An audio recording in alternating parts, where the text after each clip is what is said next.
Welcome to our Giants Draft Reaction Show presented by Crestron, John Schmeelk, once again joined by my compatriots, Paul Dottino and Shaun O'Hara. We're going to take your calls here, guys, at 201-939-4513. We're going to go for 1 hour. That's what the league allows. The Giants are 6 picks away, though the Ravens' pick is in. I think the league's a little behind here. I think they're about at least two picks behind in terms of picks being in and them announcing the selection. There are commercial considerations. Got to pay those sponsors. Well, you also hope they have a lot of, people coming up and they're doing emotional presentations and such. So that's taking up some extra time. So we're probably, I'd say, around 20 minutes or so away from the Giants selection, I say, give or take. We'll have that selection for you here. We'll tell you who the Giants take. We will react to it. We'll have Bob Papa join us after the pick, and then we will take your calls. And if you want to get them before the pick, too, to tell us who you think the Giants should pick, we can do that as well at 201-939-4513. All right. So we haven't had that many big surprises here in round number 2. I'll go through a couple of them. I'm not going to list all the picks because I'm sure you're tracking this on your own, folks.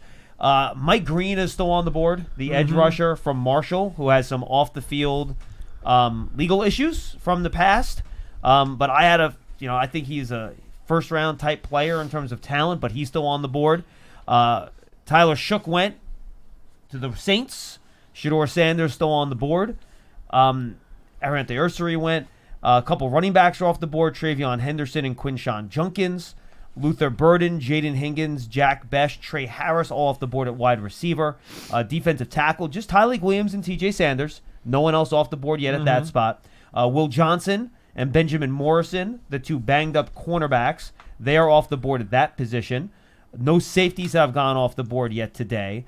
And 3 tight ends, I should have mentioned. Elijah Arroyo, Mason Taylor, and Terrence Ferguson are off the board at that spot. Offensive line, Ozzie Trapolo off the board. Jonas Sevenaya off the board. He's a guard.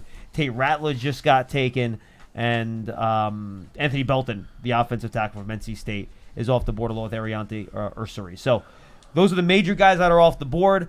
Let's kind of start here with you first, Paul. Yeah. What are some of the spots and players that you're keeping an eye on here heading in to pick number 65? Remember, the Giants only have one selection today. They selected Abdul Qadir, 3rd overall, but then used pick 99 and 34 to move up to pick 25 to select Jackson Dart. So, Paul, who are you looking at here for the Giants' lone pick on day 3 at pick number 65, and what positions? Well, I think the positions for me would be defensive tackle. It would also be offensive line, and it would also be running back. Those would be the 3 spots that I would be looking for the best player available and see how high the value is. I'll give you one guy at each position, John. How about we do that? Yeah, let's do that. Joshua Farmer, Florida State, defensive tackle. I think there's a legit shot he might be there at 65. I think Alexander's going to be gone before that, so I'm going to go Farmer. Well, we'll see. There's not that many picks left, and a defensive tackle has not gone since pick 43 when Alfred Collins went. Him and TJ Sanders are the 2 defensive tackles off the board. It is interesting. Yeah, it was a rush on edge rushers, but not really the interior guys. Yeah. Right? Yeah, so I would be looking at Scatabo from Arizona State, Cameron Scatabo, if he could get there at 65. Again, I'd be surprised, but hey, you never know. That would be very exciting for me. And then on the offensive line, Marcus Maboe out of Purdue is probably the guy right now who I think could potentially be at 65. And he's got some swing guard tackle versatility, and I think he would be a guy that might be interested for me there. All right, I'll give you one name at each position, too, and then, Shaun, you can kind of give what positions you're keeping an eye on here. Okay. You don't have to give names. You can just give spots if you want. I'll give one offensive lineman. I think Wyatt Millum would be the next best guy on the board for me. He played tackle at college. I think he's more of a guard in the NFL, but he's a good player. He's a guy that I think you can consider at guard. At running back, you mentioned Cam Scatabo. I'll bring up Caleb Johnson and Damian Martinez and Dylan Sampson. Those are my next 3 running backs. I think they're all a little bit different, to be totally honest with you, in terms of play style. Yeah. But I think they're all good players. And then the other position you had was defensive tackle. You mentioned Darius Alexander. Shamar Turner is the other guy I'll throw out there. A defensive tackle who's very talented. I think he's a guy that I would look at here if you're looking for more of an upfield guy. If you're looking for more of a plugger type, I think you're looking at the C.J. West, Jordan Phillips group for the next plugger type. Or if you like Jamari Caldwell a lot, the defensive tackle of Oregon. Caldwell's a big man. He's a large fellow. That's another guy you could look at that spot. If you're looking at a wide receiver, my man Jalen Knowles still on the board, baby. I'm a huge fan of his. If he's still around, I'd be tempted to take a look at him. Shaun, What are your big needs here and things you're focusing on for the Giants? Well, let's start off where you ended with the receiver. Noel, he's a burner, right? I think he ran like a 4.3. Yep. So he's got some wheels, 5'10", 200 pounds. So I definitely think the Giants, look, offensively, we need points. So we need some offensive firepower. Yes, Jackson Dart was a great draft pick for us last night, but he's probably not going to see the field in the first half of the season if things go, as well as everybody hopes they do. But I definitely think receiver. You need some younger guys. You need somebody to pair with Malik Neighbors. And anytime you have a guy with that kind of world-class speed, you'll find a way to get him out on the field and find a way to get him involved in the offense. I think the other guy that I was looking at, Kyle Williams, is still out there. I like Besh. We were talking about Besh before, but he just went. Kyle Williams is a guy that's out there as well. Washington State, he was part of that air raid offense. That could be another possible fit. I think the running back thing, we all talked about it earlier. I think the Giants would like to add another running back. And Caleb Johnson from Iowa is still out there. I think he's a pretty physical guy, physical runner, so that could be a good fit. I'm never going to say no to an O-lineman. You guys mentioned offensive line.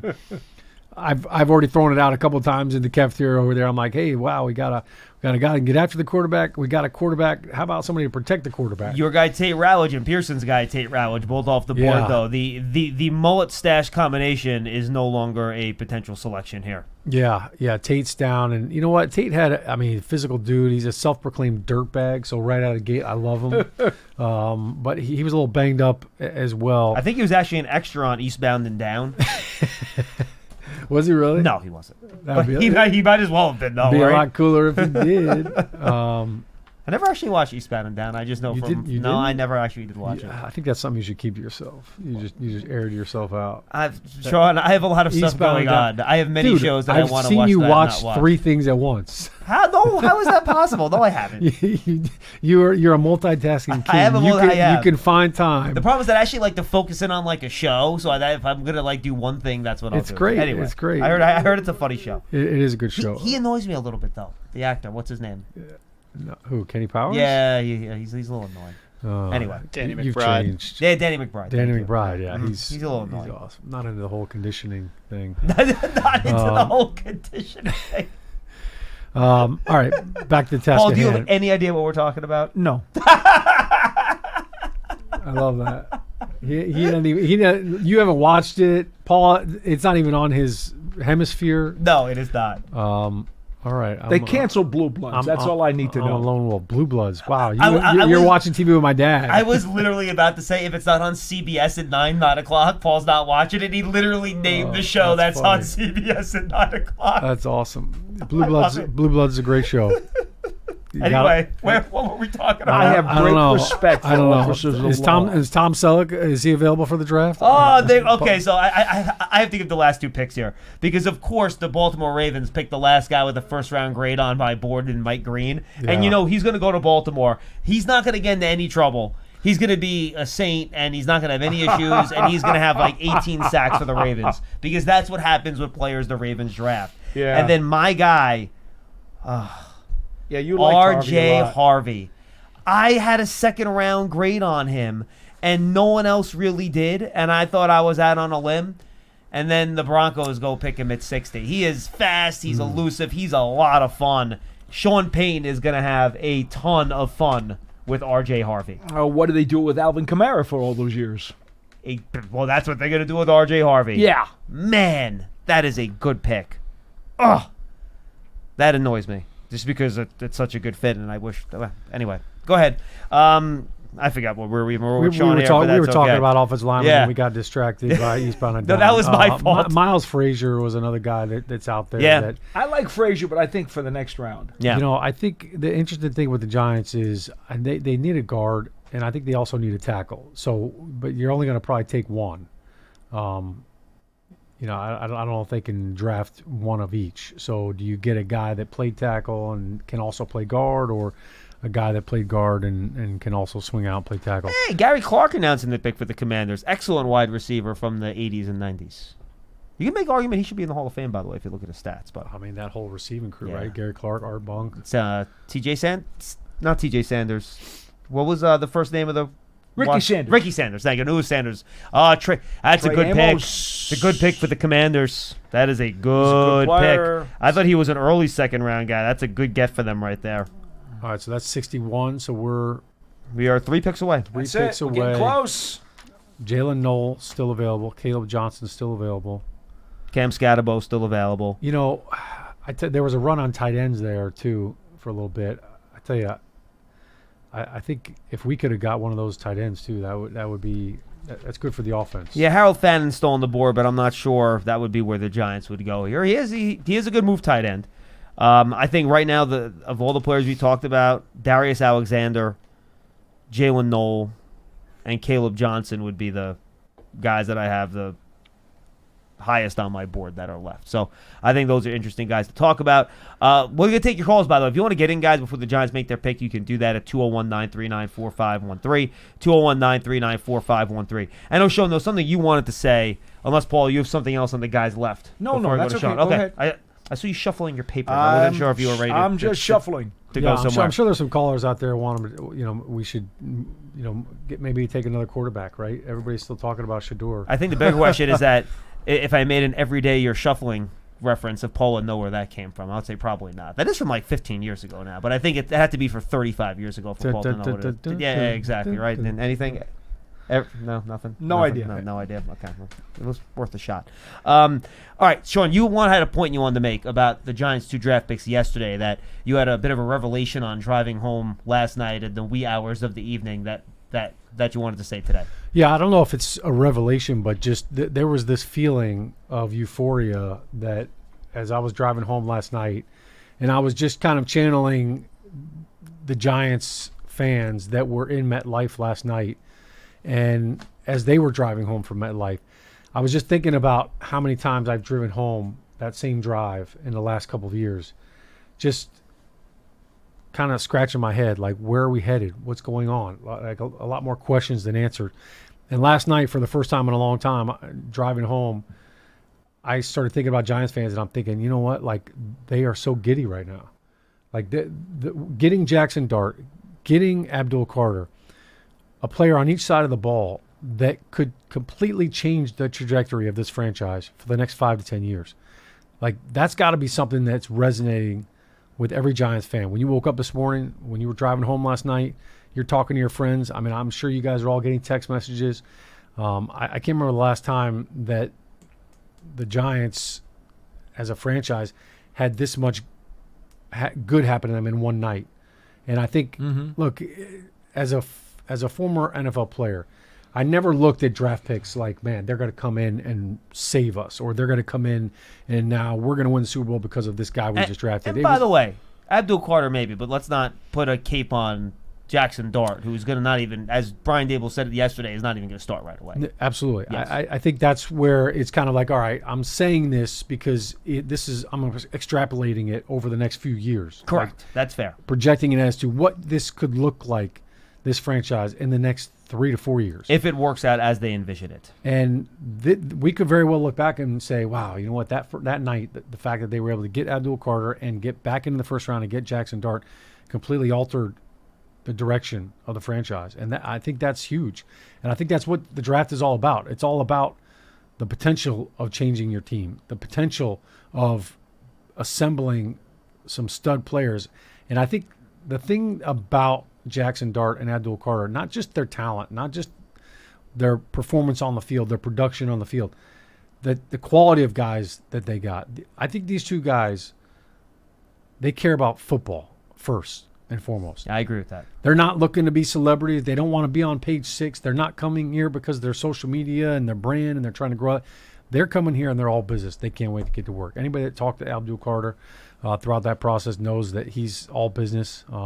And you know, I think he thinks a lot of what he can bring to the table. He already asked for Lawrence Taylor's number, which I don't know. I don't think he asked for it. I think that was more did he? tongue in cheek. I don't think he asked for it. I think that he was said not legit. I think he said I have other ideas, and Yeah, it 56 wasn't is legit. coming to mind because it's a great number. I don't think knows. He didn't legitimately ask for it, but he said 56. Are you trying to turn Paul against the Giants' third overall pick? Because the minute you mention someone in LT in the same sentence, Paul gets very upset. Well, no, Paul would be upset if he asked for Pepper Johnson's. Well, to be honest with you, earlier today, when he was asked about that at his media session, he handled that very well. He handled it extremely well, and said, I think it was we'll a figure it respectful out. thing. Well, I think he saw you in a 3-point stance off the side of the stage, ready to charge up there if he didn't answer it properly. He's not. I can't see there's any way that anybody is getting 56. No, and I don't think he's getting 11 either, by the way. So yeah, but just to put a bow on that whole conversation, the draft is all about hope. It's about hope. You took the word I was going to say. The draft is about hope. This is about hope for your franchise. And you know what? Like, okay, we got some guys that, you know what, we can get back into that. We're headed in the right direction. And look, Joe Shane has been a piñata, for Giants fans for the last couple of years. And as a general manager, like, he knows it. He's like, look, that's part of the job is to look, when things aren't going well, you're going to take the heat and take the blame. But I think you've also got to give him credit when he does a good job. And last year's draft, unbelievable production. And now when you see what he just did in one night, I think it gave a lot of hope. And I think that there are a lot of positives that came out of that. So now they got to go out and perform. But I thought that was this could be a big shift for the franchise and for the fans. Yeah, I'm with you, and I think this is even more of a reason for, and a lot of Giant fans have been in the tank for the draft pick mode. This is an even bigger reason now to try to really hope this team wins a lot of games this year. Because if this is a quarterback that Brian Daboll wanted to develop, you want to keep that connection together, right? And I think you get that by having significant improvement and have them winning a lot of football games. So I think it makes this the last thing you want is Baker from Mayfield, a win-loss perspective, new offensive coordinator, or new Daniel coach. Jones. Yeah. So just go back to all Changing these, or turnover. Sam Darnold, or Geno Smith. Go to all these high-drafted quarterbacks that's taking a while to develop, or they've never developed. It's because there's a lot of instability earlier in their career. So it's important to try to keep that stable moving forward. No, I think, the fact that he's coming here, and by the way, Jackson Dart himself was extremely professional and well composed when he addressed the New York media. And we had the press too. conference to say, the reason I didn't bring it up, Paul, because both guys were so solid and didn't say anything that I thought was worth noting. I just didn't think there was much to talk about there, to be honest with you. They both handled themselves as professional. Yeah, they were great. And quite honestly, I didn't expect anything else because, we met Dart at the Combine, John, and he passed all the tests with flying colors in terms of his personality, his presence, his smarts. Yeah, and I even talked to him really smooth. I talked to him in a small scrum at the Senior Bowl, and he was the same deal right after a practice, right? And sometimes the guys are a little bit more, don't have their guard up as much right on the field after a practice because they're not thinking about, all right, here's what I'm going to say. I'm going to mentally prepare for this. You're kind of just getting them. Yeah. And both him and Tyler Shuck, for that matter, both those guys were very put together on the practice field at the Senior Bowl. We've had 2 defensive tackles, by the way, go off the board here, which is significant for the Giants. Omar Norman Lott from Tennessee, he goes off the board to the Chiefs. Boy, you put him next to Chris Jones on. That's a really nice pick. Look down. Spags will look out. love it. And then the pick before that, the Bears, who need some pass rush, they get Shamar Turner, defensive tackle out of Texas A&M. So if you wanted a 3-technique pass rusher type, and that's what those guys are, really, Darius Alexander is really your last guy left that I have concur. with a relatively high grade on them. So if you want a plugger, there's still some guys, but you're running low on 3 techs. Darius so keep that in mind. Alexander, he's still there. Yeah, right? I think he would be the one guy that's left. He's it. And the thing about Alexander, he looks like a really good player. He was really good at the Senior Bowl, but he's a 5-year player. He's almost 25 years old, and he didn't have a lot of production playing in the MAC at Toledo. So that's something that I think raises a red flag for some people, but he was really good against Power 5 guys at the Senior Bowl. They couldn't really block him up front. So I think you take that into consideration as well. All right, I see a couple calls. So the Giants are now 2 picks away. The Eagles are up. Their pick is in, which means the Giants' pick is probably in 2, but the TV continues to be. The network is behind where the picks are. So we'll try to squeeze in a couple picks here, a couple of calls, rather, before we get to the pick. Let's go to Peter down in the Florida Keys. Peter, you're up here on the Giants Draft Reaction Show presented by Crestron and the Hack and Sack Meridian Health Podcast Studio. Keep getting better. Stop laughing at me, Pearson. What's going on, Peter? I got it right this time. Peter, what's up? Hey, how's it going, guys? We're good. Hey, thank you so much for doing this. Yep. I didn't even know you guys are still on, so I just randomly called the number I memorized, and I was like, oh, wow. Oh, we've been on for 50 hours straight, actually. Oh, my God. Well, Paul has in his own head. We've actually slept. Sorry, did you say You you have the guys number are awesome. memorized? He's a regular caller. It's not just in your cell phone. Damn It's not right. Like you just press it, right? Are you actually having to press the numbers on? Are you No, on, I memorized it. All right. Yeah, You're not on a rotary, I right? didn't save it in there, but whatever. You're not on a landline, are you? No. It's dial-up, I'm using the modem stuff. I'm just kidding. Yeah. Kids don't know. Kids don't know what that's like. Stop. Oh, my God. You're blowing my ears out. All right, Peter, what do you got on the draft? What do you got? Two quick things. Who are you guys really hoping for that we pick in the next couple? I have in the two picks. I'm actually looking for Sampson or Knoll. Those are my two hopes that we could scoop up the running back or a wide receiver. I'd be happy with either one of those guys. I think Darius Alexander has to be in the conversation here, too. Yeah. I think Caleb Johnson and Cam Scatterbo, I think they're both also very, very good players. So I think any of that group I'd be pretty happy with. Paul? I feel it's got to be the trenches or power running back. I cannot take a wide receiver here. Gotcha. Sean, how about you? Yeah, you like Dylan Sampson, running back from Tennessee. I love him. There's some I would tackles hope- out there too. I mean, we were talking before about, Marcus Imbell from Purdue is out there. Charles Grant is out there. Dylan Fairchild he's the other guard from Georgia. I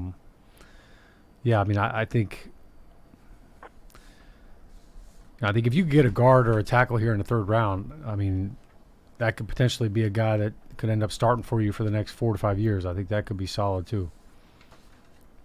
Oh, that'd be awesome. Hey, I but think look. we did really well. Super excited about the first round.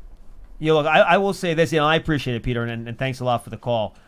Look, I think Darius Robinson, for me, I have a pure round 2 grade. He's the only defensive tackle left with a pure round 2 grade. In fact, I only have 2 other guys with, end of round 2 grades on them. So that's the guy that, to me, that's sticking out like a sore thumb in terms of depth at a position of need for me. I still think there's a bunch of wide receivers that are really good that are on the board and a bunch of running backs. So that's where I would look, Paul. Darius Alexander for me, at least.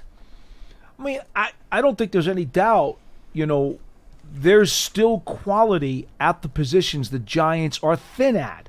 And I mentioned my guys before, Farmer, I mentioned Scatterbo, I mentioned Mabel. There are guys who you can get right now who are going to compete and push people on your depth chart. And that's the important thing. Because remember, especially now, we're talking the start of the third round. You need somebody who's going to push. Okay? It's not just like, can he make the roster? No. The guy's got to be able to push. He's got to be able to compete if you're taking him at the start of the third round. Well, that's the key. The Eagles just replaced Chauncey Gardner-Johnson with another undersized safety. Yeah. This guy's a missile. He's a lot of fun to watch. Andrew Makuba, he's just under 200 pounds. He makes plays on the ball. He's like shot out of a cannon. Mm-hmm. I had a better grade on Xavier Watts than him. But he is a really, really good player. And downhill safety. Yeah, but he has ball production, man. That guy makes plays on the football. That's not going to be fun going up against him. No, so let me get this straight. The NFL's number 1 ranked defense last year just added the linebacker, Jahad Campbell, and Mukuba. Yeah. Mukuba. All right, so right. we need some offensive firepower here. Like considering all what we're just talking about with Philly, we need some offensive talent here. All right, Giants are up here, guys, and again, I think Mukuba's a good pick there. The 3 highest guys on my board, just in terms of ranking, are Savon Ravel. I really like him as a corner, but he's hurt, and the Giants don't even need a corner, so I'll push him aside. Mm-hmm. Right 2 spots away from him, and actually, I have Jalen Noel and Darius Alexander touching. They're players 41 and 42 for me. Noel's at 41, and Darius Alexander is at 42. So I'd be more than happy with the value you would get at one of those 2 guys. And again, I just think defensive tackle is more of a need here, guys. So I'm going to go out on a limb, and I'm going to take a guess and say it's Darius Alexander. That'd be a really good pick. Again, Farmer's a little bit of a different style of guy. But if you want defensive tackle with him, Alexander's a really good pick too. Jason Sehorn is going to be announcing the pick for the Giants today. Nice. I don't know if that's sending a message. They've had a lot of the guys actually at the same position as the picks, so I'm not sure if they've announced these guys a long time ago, but now they brought out, it looks like, service members from each one of the services out there. Roger Goodell shaking some hands. And, yeah, that was pretty Jason cool. Sehorn out. The Rams did their draft picks from the LA Fire Department. Or isn't that where they were? And this is the end of the second round. Since the Giants had the first pick in round 3, that's probably why they're doing this. Yeah. So you have all the services here. I wanted to see what the Space Force uniform looked like, because usually they do bring out someone from the Space Force now because they are one of the services. I think that might have been the uniform at the end. I couldn't tell. They didn't give me a good wide shot. By the way, did you like that story about the Giants' 2 first-round picks who wear different face paintings to mimic Star Wars characters? Yes, so... Interesting. Yeah, Abdul Carter with the Darth Vader on the eye black, because I guess he spent a lot of time in one of those hyperbaric chambers heading into that bowl game against Notre Dame where he, had the shoulder injury. And obviously Darth Vader gets submerged Indeed he does. in the Bacta tank to heal with all the burns and all that stuff. And then So was he watching all the movies while he was in the hyperbaric chamber? Is that how he became a Star Wars that's fan? actually a That's good what I question. thought I you don't were know. going Maybe he with could that. have been. I don't know if Did they they What have else? such a Like, tank I've with a spent screen? a lot of time in the hyperbaric chamber. I think he felt like Darth Vader in the hyperbaric chamber. Probably. And, Right. and then apparently Jackson Dart has the one streak of eye black because of the Yeah. Anakin Skywalker scar. Yeah. So I guess we need like a big Yoda fan now, or maybe a big Obi-Wan fan, something like that. Help you, I will. Let's just hope the force is strong with both of them. But I think, can we, And we also hope the Force is going to be strong with the Giants' next selection. I love it. Okay, that's great. That's in their free time. They're You want to keep it in the they love Skywalker Star family, Wars, but apparently. like the last thing that I want to tell a team and these fans, like the minute I get drafted, is like I'm a Trekkie. Like, what are we doing in here? fairness, Like, you would rather be a Star Wars fan than a Trekkie. yeah, okay, but like I In like fairness. I mean, all right, it's a little bit out there, but yeah, sure. I mean, I think it works out great. Darth Vader, the dark side. You're on defense. I wasn't going to bring it up, but Paul wanted to that- find a that pop fits. culture reference that he Yeah. could relate to, and I think that's where we You got. remember John Randall with the Vikings who wore that purple, deep purple shield Yep. inside his helmet, and he looked like somebody from Darth Vader's All right. side of the Force. Giants. I am a big Chewie fan. Here we go. Well, you're an I will offensive say lineman. that. We've had way too many sound That's effects okay. on this show today. I mean, that's as far as I'll go with the Star Wars stuff. But I don't think things ended well with Anakin, right? well, I mean, Hey! Yeah. he became Darth. How about that? If there are kids out there listening that haven't seen the movies, I don't want to ruin Right. it for them. Spoilers all right. from like 1981. And the Giants pick is in. It is Darius Alexander, defensive tackle look at you, out of Johnny. Toledo. Johnny on the spot. Goodness. Occasionally I get one. Wow, look at that. Thank highlight. goodness. Snatched that up. Somebody in the trenches. All right. That's a nice pick. we- So let gotta me give rock you. I'm going to give you the details here on Darius Alexander. All right, he's out of Fort Wayne, Indiana. He's going to turn 25 years old in August. Just under 6'4" at the combine. He measured it at 6'037". That's 6'3" and 7/8", 305 pounds, 34-inch arm, Sean. Yes. Nice. And that's at the combine where they were measuring all the arms short, so he was probably closer to 34 and a half. He had 7.5 sacks for Toledo last year, 5.5 the year before, 22 career sacks. He was, again, in school. He played for 5 years, had a 6th year that was a redshirt year back in 2019. That's why he's a little bit of an older prospect. Jumped 31 inches, broad jump over 9 foot. So pretty good athletic testing numbers as well, just a bit of an older prospect. But he is your long, athletic, knifing, upfield type of pass rusher that I think will fit very nicely next to Dexter Lawrence. Throw Yeah. Chauncey Golston into that mix there as well as a potential pass rushing 3 technique with Abdul Carter. Let me tell you, this Giants defensive line is young, with promise, and they're impressive. You know what, John? We're looking at a possibility now. If you were to put Alexander in the 3 technique spot next to Dexter, you could have Golston playing the edge as the hold the edge and setting the edge against the run as a defensive end. You don't even have to move Golston. You could play him next to Alexander on the outside edge. Yeah, I mean, but then you got to take Burns, Thibodeau, or Well, Abdul Carter off the field. Again, but think I'm you saying wanna do that. it gives you some options. Yes, it does, absolutely. Especially if it's going to be against the run, because we know that Abdul Carter at the beginning is going to be more of a pass rusher than he will be on obvious run stopping downs. I think this is a real healthy pick. Alexander has a lot of, as you said, athletic tools in his toolbox. He's got a lot of moves and a lot of tricks up his sleeve. He can do a lot of things to escape and to shed guys. And next to Dexter, that's going to be a real headache for people. And again, I watched him at the Senior Bowl close up, and he just has the body of a defensive lineman that looks like is going to be successful in the league for a long time. Sean, let me ask you this. There were some people that said that he had some flashes of Leonard Williams, who the Giants I don't think he's picked up from the Jazz, traded to big Seattle. and strong as No, Leonard is, but in terms no. of length, Leonard yes. Williams was a long-armed guy. Correct. And, that was one of the biggest things. Him coming out of USC, all of his highlights, he was just Long-arming ragdolling. guys, yeah. Yeah, so linemen. much It was more like power, watching though, the Three Stooges Sean. More when power, I think. Leonard, when Leonard Curly had. would hold him back there. But as soon as you mention long arms, that's one of the things as an offensive lineman, I was going to ask you that question. you would Yeah. literally you watch film, you're like, dude, this guy's got go edge and arms. Like JPP was one of those guys where it was like you can't, you just felt like you were waving your hands in the air, trying to block him. So if you get a guy with long arms that uses his hands really well, it's really tough. I mean, it makes life really challenging as an offensive lineman trying to get to that guy. So, it's interesting because they're talking about him. He's a penetrator. Yep. Right? So you get a guy with long arms like that is the penetrator. That's tough. Like that's somebody that's disrupting things in the A gap, knifing through, and to couple that with Dexter Lawrence. Look, this defense. It's obvious that the Giants came out of this past season and said, look, we've got to get more physical up front. We've got to get faster and make it more explosive. Abdul Carter, and now with Darius Alexander, I think they accomplished that. I think when you look at the fact that he went to Toledo, like you said, so maybe he's a little bit raw. He's still got some things he's got to learn. I think Dre Patterson is got to be so happy right now. He's grinning ear to ear. Sean. Dre Patterson, I've known him back when I was in Cleveland.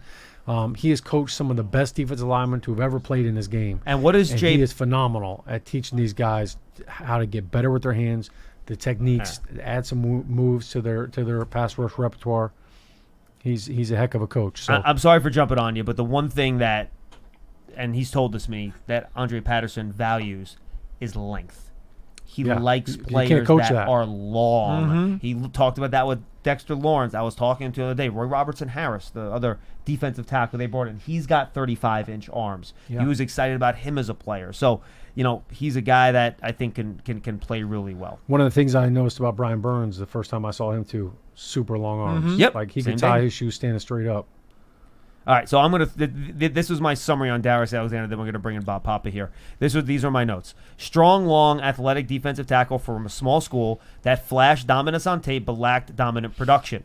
Raw pass rush relying mostly on length, strength, and athleticism with potential to grow despite being an older prospect. Very strong run defender who uses length well to get off of blocks. Got it. That's what I saw from watching him. I like your opening line. Strong, long, bound to get the friction on. I think there's a song. What is that from? I'm not going to sing it. You guys can, I'm just trying to guys get you look into it up. trouble. I think I understand where you were going with that, John. Bound to get the friction on. So, Yeah, I think stop, it's- please. I think it's the Let's be. Oh, I think we should welcome in boy. Bob Papa, who wants to talk about the Giants pick in round number 3. Bob, how you doing, buddy? Good. I'm surprised Sean didn't throw in a random 1998 movie reference. with You that mess that actually. somewhere. We already did yeah. that. We did the Eastbound and Down thing. Schmeelk's not a fan. Paul's never heard of it. Oh, unless it's Godfather 1, Paul hasn't heard of it. So Well, Paul did make a Star Wars reference, so it was a movie from the 70s, just the wrong one, Bob. all right, Darius Alexander, right? Defensive tackle. John, I heard all the things that you said. I talked to a bunch of people independently that were down at the Senior Bowl. They were really intrigued. Obviously, he didn't come from a major program, but I think, you just keep adding depth on that defensive front, right? I mean, you got Nacho, you've got Roy Robertson, Harris. I mean, you're adding all these pieces. You bring some youth into it because, let's face it, some of the guys that they've brought in the last couple of years, I don't know if they've distinguished themselves. So I like it. I really thought the Giants might go running back here because of some of the players that were on the board. Yeah, me too. And I really still feel like they got to upgrade the running back room. I'm sure they can get one in the 4th round because Gray has been unimpressive to this point. But, yeah, I mean, I like the pick. I like the fact that clearly he must have been the best player on their board because it's not an area in which you would be drafting from a need standpoint. Still no O-lineman, Shaun, which is kind of interesting, but yeah, I think they're trying to hold true to their board at this point.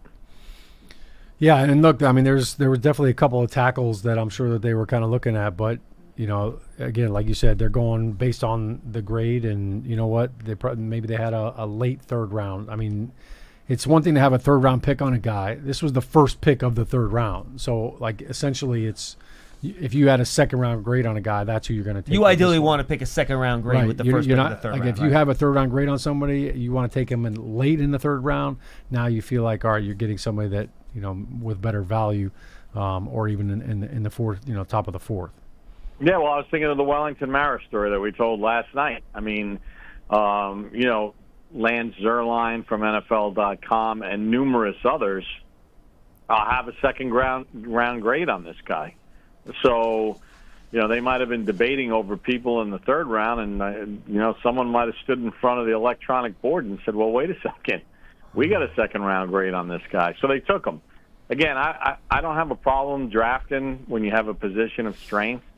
If he's the best player on your board, it's a meritocracy. Let the best man win. And if you were drafted a couple of years ago at that same position and you haven't done much, well, guess what? You're going to get your butt kicked by somebody new coming in that's better than you, or earn your keep. Yeah. So, and Bob, you know what? Like you mentioned, he's coming in, and you said, get some fresh legs, get some young talent. Look, the Giants brought in Jeremiah Ledbetter, D-tackle from Jacksonville. You mentioned Roy Robertson-Harris, but they also, Chauncey Golston, I don't think we talked about him as well. So this D-line room, like they're going to have to add some chairs to that D-line room. It's stacked. That thing is loaded. Yeah. We might be running a 5-3 defense. It needed to be. It needed to be. You're right, Paul, because last year they couldn't stop the run to save their lives, and they couldn't stop the run in 2023 to save their lives. We remember the hiring of Bowen and Dable saying, he's good against the run. Well, they weren't good against the run last year. So that's right. You throw bodies at it. I kind of almost look at Golston as like a 3-4 pass rushing end more than that run stuffer. But They got a lot of bodies in here. Competition is good. It's a meritocracy at the end of the day. You're not tied into a ton of money to anybody. So except let the Burns. best man win. Yes. And, maybe the other thing is get to the end of camp or you get somewhere in camp and suddenly you spin one of these guys off in a trade. Not one of the guys they drafted. I think it's important to remember that just yesterday when we talked to Joe Shane, he spoke of how important it was for him to hold on to pick number 65 when he made the trade to go up into the 1st round to get Jackson Dart.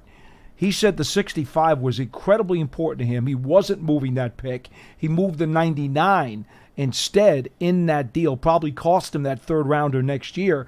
But in his mind, he must have believed that he was going to get a bona fide, serious player in this slot. So I feel very good about his intent and what it is that he probably put into making the selection. Well, he was probably also thinking that some of these quarterbacks, Jalen Milroe still hasn't been drafted.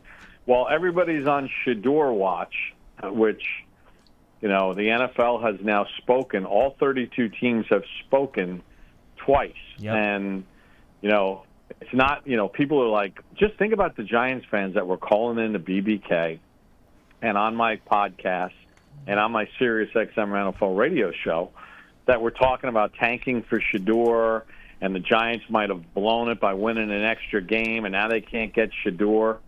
Well, Shador is in the 3rd. We're in the 3rd round right now. He hasn't been taken. So the NFL scouts, GMs, personnel people, and NFL coaching staffs that have gotten their eyes on him view him as a backup. with maybe the potential to be a part-time starter. Nobody views him as a first-run starting quarterback in the NFL, right? And the league has spoken. Here's where we are.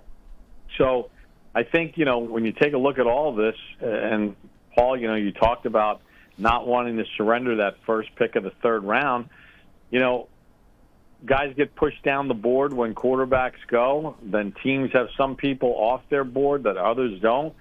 So Joe Schoen didn't want to give up this pick because it's basically a second-round pick. Mm-hmm. You're getting a player with a second-round grade when you have the first pick of the third round. Sure. Bob, good stuff, my friend. Any parting words before we say goodbye? Yeah, I think if you're a Giants fan, you have to be really impressed and you have to be very happy by what the team has done thus far. Hopefully they add some O-line. Hopefully they add a running back in here somewhere along the way. But, I think the Giants, there's a feeling amongst Giants fans of immense optimism right now. Not that they're going to necessarily knock the Eagles off and win the division or whatever, but that the Giants are going to be relevant and they're going to be competitive. And we're going to get to December based on what they've done defensively and the other moves that they've made. And we're going to get to December, and the Giants are going to be in the conversation with, well, if we win this one and that one, and this happens, we got a chance to get a wild card spot. And I think that's all fans want to see at this point in time. Yeah, we won Super Bowls and championships, but after what people have been through, just stay relevant. Just be in the mix. And if it doesn't go, then all right, here's the little touch-up we need moving forward. But I think fans have been, gotten tired of being eliminated by Halloween or Thanksgiving. And I think there's a real energy with the Giant fan base right now. Thank you, Bob Papa. Bob Papa, voice of the Giants. Hopefully we'll see you up here soon, Bob. Enjoy the rest of your golf tournament, my friend. You'll see me on Tuesday. Can't wait to see you, Bob All Papa. right, Bob. We'll Be good. BP. There's Bob Papa, the voice of the Giants, joining us right here on the Giants Draft Reaction Show, brought to you by Crestron. Shaun O'Hara has to depart here. Darius Alexander is waiting for him. You could talk about how he can use his long arms to keep you off of his off here, all right? I'll make sure he doesn't touch me. That's it. Well, his arms are so long, you might be able to reach through the Zoom. So that would be pretty impressive if he can do that. All right, I'm going to slide over here, Paul, so we can get a little. Is that all right, Pearson? Can I slide over for the camera? All right. We have a comment from Dan Salomon, who's at Joe Schoen's presser. Oh, what does he got? He says that Alexander's a 3 technique that we know, did a lot of work on him. They felt they needed to add some youth to the offensive line, had a really good week with him at the Senior Bowl. You know that. You were there. He can develop with the depth they have on the roster. Quote, high ceiling. Unquote, for Alexander. That's what I said too, and I'm gonna read Dane Brugler's description of him. Then James in Georgia, I know you've been holding a long time. We will get to you in just a second. This was Dane Brugler's summary in the Beast on Darius Alexander, which I had not read until now, and it sounds a lot like mine, to be honest with you. Overall, Alexander isn't yet the full sum of his parts, but his blend of power, length, and athletic body control give him the makings of a 3-down, scheme-versatile NFL starter. He projects best in an attacking role where he'd be able to maximize his disruptive traits. His peak plays are reminiscent of Leonard Williams. Traits has a lot of really good ones. Yep, absolutely. All right, 201-939-4513. Guys, we're going to go for about a little under 20 more minutes here, and we'll take your calls reacting to the Giants pick. If you want to talk to us about Abdul Carter and Jackson Dart, we can, of course, do that as well. So let's go to James in Georgia. He's been hanging out with us the longest. James, what's going on, pal? Hey, what's going on? I appreciate y'all taking my phone call again today. Yes, sir. I know, John, we was talking earlier about, I asked you about prospects, and you ran off a list, so I'm pretty sure you probably named Alexander. Oh, I definitely did. Yeah, he was in there. Okay. I didn't think he'd make it, to be honest with you. What happened? I didn't think Alexander would last that long. Okay. He's a good player. Yeah, I like the pick. Love the pick. I think they're doing a great job in the draft so far. I was just going to ask a couple of questions, like how is his run stopping like good for the conference he played in? Is he a decent run stopper? Does he fit what we need on this team? And then I just got 2 more after that. He sheds very well. That's what we were talking about before, about traits and tools. Because of his length. Yes. So he can counter. He can use moves to beat guys right off the snap. Yes.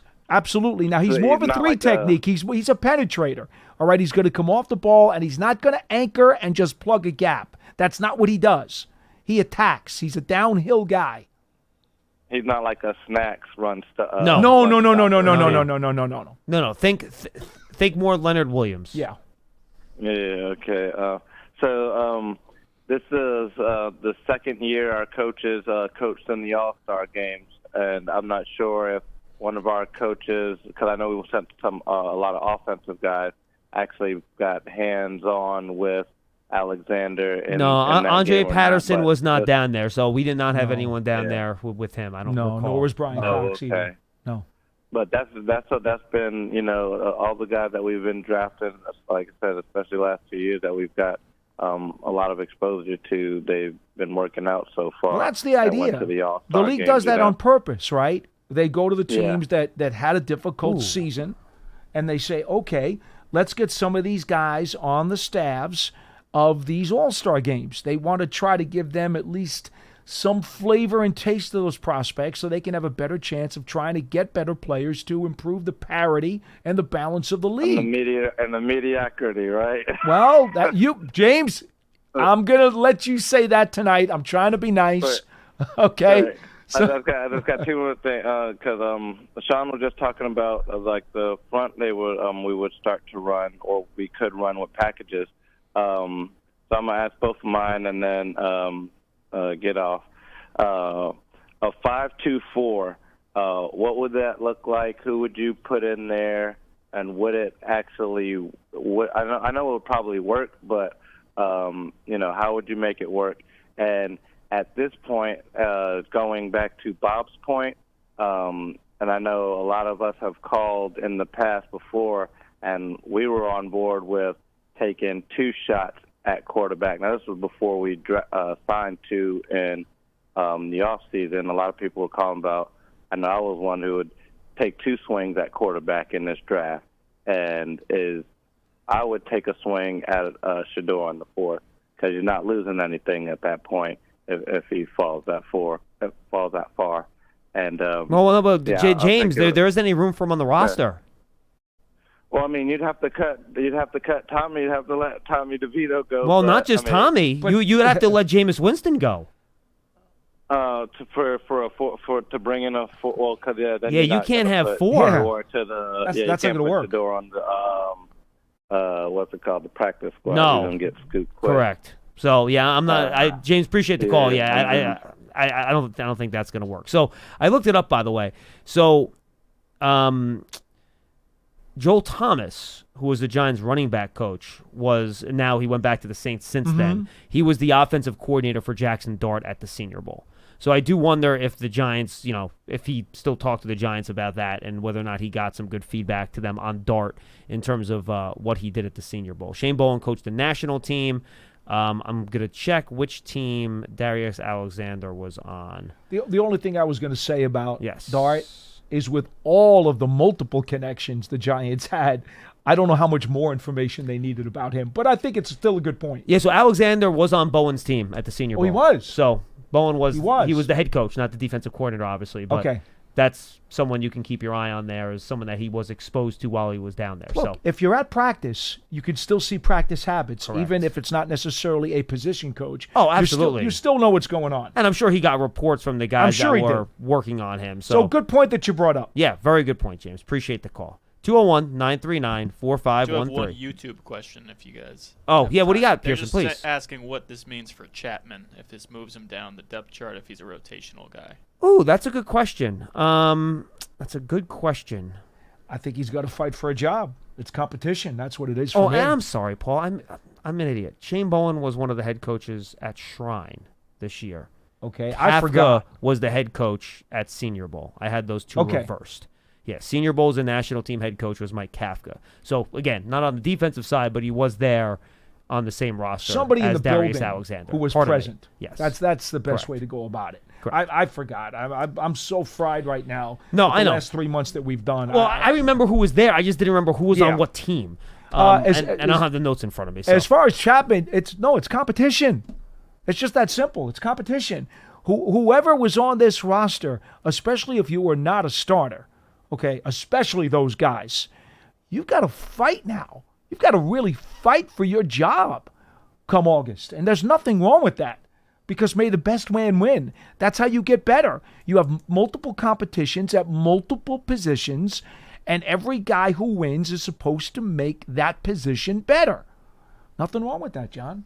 All right, so we have Kyle Williams. By the way, I should update since the Giants picked Alexander. Yes. Ashton Gillott went to the Chiefs. Very good edge player. They're really strengthening their trenches there. They picked an offensive lineman, a defensive tackle, and an edge player. Good players, too.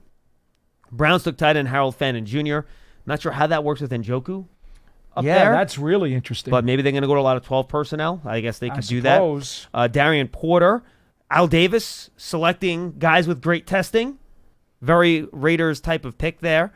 Then you had Kyle Williams go to the New England Patriots. They finally select the wide receiver, and a pretty good one as well. Though going ahead of Jalen Noel is surprising. I don't know why he's dropping so much, man. Maybe I've been wrong on receivers before. Vernon Broughton to the New Orleans Saints, the Texas. He's a run-stuffing defensive tackle type. Bills at 72 selected Landon Jackson. He's a good, powerful edge run-stuffer type. He is. So I think that's a nice pick for them. And then the Jets just picked Florida State cornerback Azare Thomas. So he'll be a good bump-and-run player for them. Remember, that's the scheme that Aaron Glenn wants to run. He wants to be a up-in-your-face, bump-and-run type of defensive coordinator. That's what Azare Thomas does as a big, powerful, rangy type of cornerback. So I think good pick there. All right, let's get back to the phones. Marcus in Rochester is up next. Marcus, what's happening, man? Hey, what's up, man? How y'all? Hi. Yeah, I wanted to say it, man, to the Giants fans. I think we're doing a great job what we're doing right now. We picking need and value, and it's matching both areas we need. And definitely with the Jackson Dart, I like that pick. I like all the picks we making, and I'm going to be a head coach in college. Down in North Carolina. So I just got this one thing to say to Joe Shane. When you start listening to the fans, you're going to start sitting with the fans. So, just keep doing what you're doing. And that's it. No, appreciate the call, Marcus. And look, Joe Shane's not no NFL team's going to operate that way, right? No. So I think you're absolutely right. Follow your process. Trust the way you do things. Pick the guys that you think are the best, and that's it. That's how you need to operate if you want to be a successful franchise. So, There's a lot of outside noise in New York. It gets really loud. Yeah. But Joe Shane is good at blocking it out. yeah, so far that's for sure. As the Giants have picked some pretty good value guys here in this drafting, including trading up to get a quarterback that they hope can develop into a franchise guy. Dean is in Minnesota. He's up next. Hi, Dean. Yeah, hi. How you doing, guys? We're great. What do you got? I have my thought about Shedeur Sanders, why he hasn't been drafted, and I don't know if you guys agree with me or not. But I feel like the coaches of all these teams might be worried about their job security if they draft Sanders, because chances are his dad might become the team coach the following year. Dean, if I may, and I'm going to be very nice and polite about this, what everybody reads in the media, whether it's in the papers, whether it's on the radio, or whether it's on television, is media. It's not the real scouting reports. There are times, and I know some people find this very hard to believe, but the teams who spend millions of dollars to have dozens of scouts who scour these games around the country, bleed, sweat, tears, all kinds of work that they put in for expensive pieces of research. They know what they're doing a heck of a lot better than the folks who are draft gurus. Not that I don't want to disrespect those guys, but they're not spending millions of dollars sending people across the country every day, leaving their families for weeks and months at a time, okay? Sometimes the hype that you read in the media gives you a very false sense of the value of a player. And maybe that's exactly what's just happened here. Well, and look, and even if you talk, all the guys I had leading up to the draft, not one person I had on the Giants Huddle podcast told me he was a top 15 player, top 10 player. You're right. They didn't. They had him as like a second-round type of quarterback. And based on what people were hearing going into this, about half the league had Sanders ahead of Dart and vice versa, right? It was kind of a coin flip as to which one would go first. It turned out Dart went first. And then Tyler Shook, we've talked about him. His tape was probably just this year better than any other quarterback's tape. It was, except for Cam Ward. Like, that's how good he looked at Louisville this year. Now you have the age and injuries and all that stuff. And then look, there's stuff that goes along with Shedeur Sanders. It just is. I mean, look at all the attention he's getting for not being drafted. What happens if, he's not a guy that was going to go in there and start right away. Much like Jackson Dart, he was going to need some seasoning. Mm-hmm. The minute he goes on your team, on your bench, the pressure's just going to build to play him if things don't go well. Without a doubt. So all those things go into the equation. Obviously, I'm not going to comment on the reports of the meetings and how those went at the Combine and all that stuff. That's out there. You've heard it. I don't know if they're right or wrong, but they're out there. And look, you don't have that many teams that had picks that were in dire need of a quarterback. The Steelers passed on him. The Browns have now passed on him multiple times. Clearly, that's not a guy they wanted in Cleveland. Otherwise, they would have picked him by now. The Steelers are coming up here in about 10 selections. I think if he's still there, I think the Steelers would probably pick him in that spot. All the reports were that they were really in consideration with him in the first round. So if he's still there, I would imagine he would get picked at that selection if he's still on the board. So we'll have to wait and see when he gets picked. Dean, appreciate the call. But look, Dane Brugler had him in the 30s on his big board. But look, quarterback is a very specific position to scout. You're either going to want the guy to be the leader of your team or you're not, based a lot on his personality. And look, that's just the way it is. Some of the NFL people that we did talk to at the Combine, and we're talking about not media people, but NFL people, flat out said he's going to have to go to a place that's going to be conducive to all the things that he does do and covers up the stuff that he doesn't do well. He was going to need to go to a place with a really good offensive line, John. Yep. Mm-hmm. We heard that. We heard that they were going to have a good run game as well. We heard that. Yep. We also heard that his receivers were going to have to be really special receivers who were going to be able to attack the ball and get open. We heard that too. Well, you're now asking about three pretty big boxes that have to be checked simultaneously. Not every team in the league can do that right now.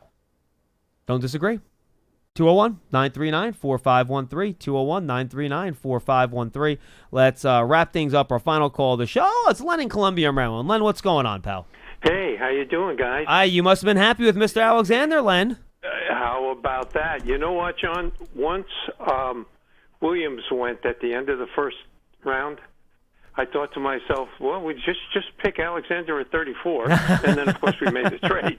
But, yeah, I really wanted the guy. You said something the other day that was kind of interesting, John.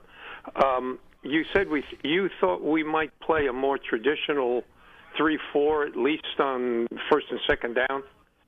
And, boy, Alexander's perfect for that. 6'4", 305, perfect height and weight. Great pick. And, of course, we all know we were just going to pick a defensive tackle there. I mean, we had to take one. We're all tired of seeing us get gashed and complaining about it for the last 10 games of the season. And this is going to make a big difference. It's going to make a big difference. And the first two picks, I mean, what can you say? These are from as far back as January. It seemed like the plan was bridge quarterback and bring in a young quarterback in the draft. And they did just what they said they were going to do. And hopefully it works out with Dart. But hey, I think there was a mandate.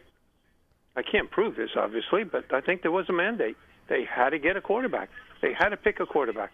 I really believe that. I think they wanted to pick a quarterback, Len. I don't think it was a mandate. If anything, it was a mandate from Joe Shane, where I think they wanted a young quarterback on the roster. Last thing, in case you want to get another caller in here. Len, just the other day, Joe Shane said to us it was Len, hold on. Just the other day, Joe Shane said because of the two veteran quarterbacks he signed, it was not mandatory to draft a quarterback.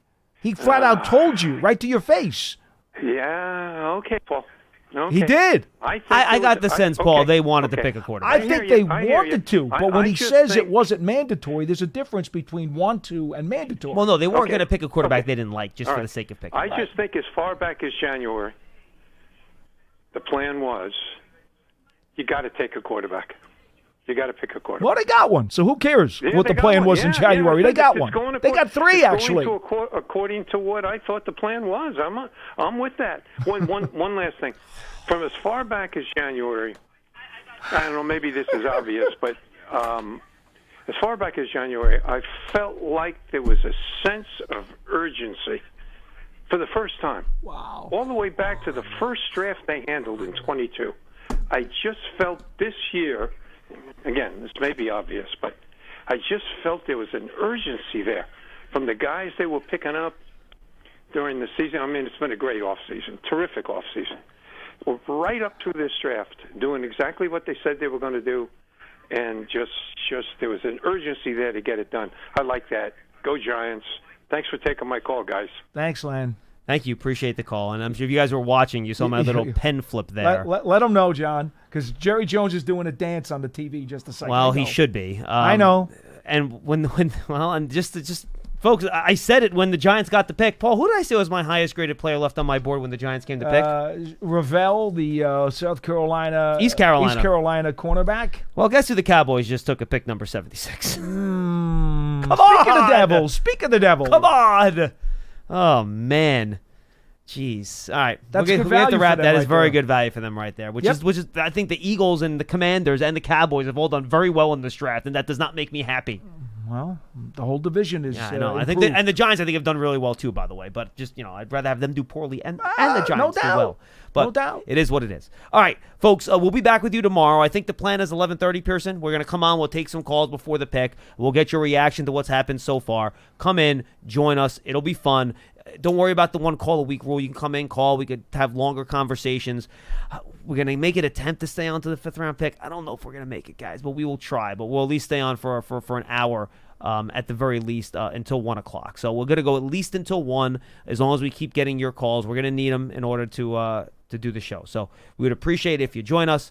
For Paul Dottino, I'm John Schmeelk. That's your Giants Draft Reaction Show presented by Crestron from the Hackensack Meridian Health Podcast Studio. Keep getting better. For Paul Dottino, great job by Pearson keeping us on the air the last couple of days, and we'll be back again tomorrow again at 11:30 on Saturday with more on the Giants and the NFL Draft. We'll see you then. Enjoy the rest of your Friday and the rest of the 3rd round.